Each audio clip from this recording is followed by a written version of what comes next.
Grabe talaga si Ma'am Betsy. Nami-personal na siya. Dinamay ka pa. Hayaan na natin. Wala na naman tayong magagawa eh.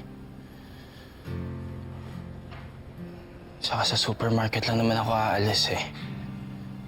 Pero sa puso mo, sana, dili ako mawala. Grabe ka talaga. Kahit ganitong sitwasyon, nagagawa mo pang magbiro. Julia, hindi ako nagbibiro. Isa ka sa pinakamasayang nangyari sa akin dito sa trabaho. Nagpapasalamat ako ng sobrang nakilala kita. Huwag mo na ako paiyakin, please.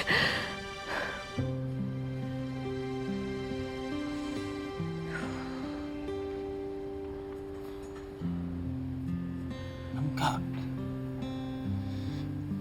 dadalawin pa rin naman kita eh. Tsaka nandito pa rin ako para sa'yo.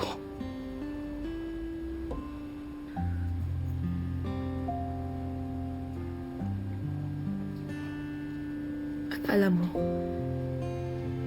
ikaw ang pinakamabuti kong friend. At mamimiss kita. Sobra. Mamimiss din kita.